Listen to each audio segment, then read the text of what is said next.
Hi viewers, இன்னைக்கு July 22 Mahanadi serial என்னாச்சுன்னு சொல்லி பார்க்கலாம்க்கு முன்னாடி சேனல் சப்ஸ்கிரைப் பண்ணாதவங்க மறக்காம சப்ஸ்கிரைப் பண்ணுங்க. இன்னைக்கு என்ன அப்படின்னு சொல்லி பாத்தீங்கன்னா, இங்க வந்து குமரன் வர்றாருல. இப்ப குமரன் வந்து அவர் நடந்ததெல்லாம் சொல்றாரு. இந்த மாதிரி நம்பிராஜனை வந்து கூட்டிட்டு வந்து ஆட்டோல ஏத்து வரும்போது பசுபதி ஆட்கள் வந்து குமரனோட கழுத்துல கத்தி வச்சு அவரை அடிச்சு கூட்டிட்டு போயிடுறாங்க. இப்ப இதை சொன்னோடனே அவங்க லாயர் என்ன சொல்றாருன்னா, இந்த மாதிரி குடும்பமா வந்து ஆளாளுக்கு இந்த மாதிரி இது பண்ணிட்டு இருக்கிறாங்க அப்படின்னு சொல்லிட்டு இருக்கும் போதே அவர் ஜட்ஜி வந்து என்ன சொல்லிடுறாருன்னா, இதுக்கு போதிய ஆதாரம் இல்லைல்ல அப்படின்னு சொல்லிட்டு அவர் தீர்ப்பு சொல்றதுக்கு ரெடி ஆகுறாரு. அப்போ வந்து கரெக்டா காவேரி வராங்க. இந்த மாதிரி சாட்சி என்கிட்ட இருக்கு அப்படின்னோடனே, இந்த மாதிரி குடும்பமா வந்து ஒவ்வொரு கதை சொல்லி இந்த மாதிரி கோர்ட்டோட நேரத்தை வீணாக்குறாங்க அப்படின்னு சொல்லிட்டு எதிர்க்கட்சி லாயர் சொல்றாரு. இப்ப காவேரி வந்து நான் யார சாட்சியா கொண்டு வந்திருக்கேன்னு தெரிஞ்சிச்சுன்னா நீங்க இந்த மாதிரி பேச மாட்டீங்கன்னு சொல்லிட்டு வெண்ணிலா அப்படின்னு கூப்பிட்டோன்னே எல்லாருமே அப்படியே அதிர்ச்சியா பாக்குறாங்க. இப்ப வெண்ணிலாவை கூட்டிட்டு வந்து அங்க மேல கூடுல ஏத்தியாச்சு. நம்ம வெண்ணிலா வந்து பேச ஆரம்பிக்கிறதுக்குள்ள வெண்ணிலாக்கு அப்படியே தலை சுத்துது.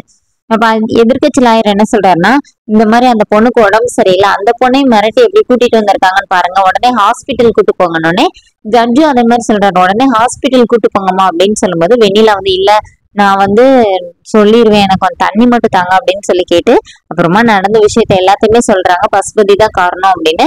அப்புறமா எனக்கு மயக்க வர மாதிரி இருக்கு, கொஞ்சம் சேர் தரீங்களா, உட்காந்துக்கிறேன் அப்படின்னு.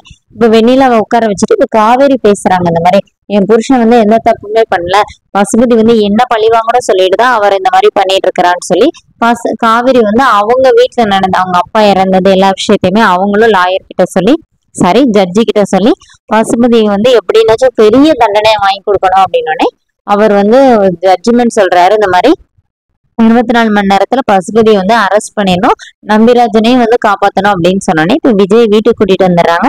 தாத்தாவும் பாட்டி வெளியில உட்கார வச்சு விஜய் குளிப்பாட்டி ஆரத்தி எல்லாம் எடுத்து வீட்டுக்குள்ள கூட்டிட்டு போறாங்க. எல்லாருமே அப்படியே உட்கார்ந்துருக்காங்க அமைதியாவே. விஜய் மட்டும் அப்படி எல்லாரையும் அந்த சைலண்டா இது பண்ணணுங்கிறதுக்காக ஜாலியா பேசிட்டே இருக்கிறாங்க. அப்ப பாட்டி வந்து ரொம்ப ஃபீல் பண்றாங்க. நீ உள்ள இருந்தப்போ மனசு எப்படி இருந்திருக்கும், நீ இப்ப வந்து இப்படி பேசிட்டு இருக்கடா அப்படின்னு சொல்லி பாட்டி ரொம்ப ஃபீல் பண்றாங்க. இதெல்லாம் பார்த்துட்டு காவேரி அப்படியே அமைதியாவே நின்றுட்டு இருக்கிறாங்க. வெண்ணிலா வர ஆக்ஷன்ல காவேரி இங்க வாங்கன்னு கூடும்போது காவேரி இல்ல அப்படின்னு தலையாட்டுறாங்க. அப்புறமா வெண்ணிலா மறுபடியும் வா அப்படின்னு சொல்லி கூப்பிட்டோன்னே காவேரி போய் நிக்கிறாங்க. இது விஜய் நோட் பண்றாரு. அதோட என்னோட எபிசோட் ரன் பண்ணியிருக்காங்க. நாளைக்கு என்ன அப்படின்னு சொல்லி பாத்தீங்கன்னா, காவேரி வந்து வெண்ணிலாவை தனியா கூட்டிட்டு போய் பேசுறாங்க. இந்த மாதிரி நீ விஜய்க்கு தான் வந்து சொன்னதுக்கு ரொம்ப தேங்க்ஸ் சொன்னோன்னே இப்போ வெண்ணிலா என்ன சொல்றாங்கன்னா, நீ வந்து உன் குழந்தை மேலேயே சத்தியம் பண்ணி இருக்கிற, அப்புறமா நான் உன்னை நம்பாம இருப்பேன்னா, நீ நினைச்சதை நான் செஞ்சு, நீ எனக்கு சத்தியம் பண்ண மாதிரி எப்ப நீ விஜய் விட்டுட்டு போவ அப்படிங்கிற மாதிரி காவேரி கிட்ட கேக்குறாங்க. காவேரி அப்படியே அதிர்ச்சியிலே நிக்கிறாங்க. அதோட என்னோட எபிசோட் ரன் பண்ணியிருக்காங்க. தேங்க்யூ.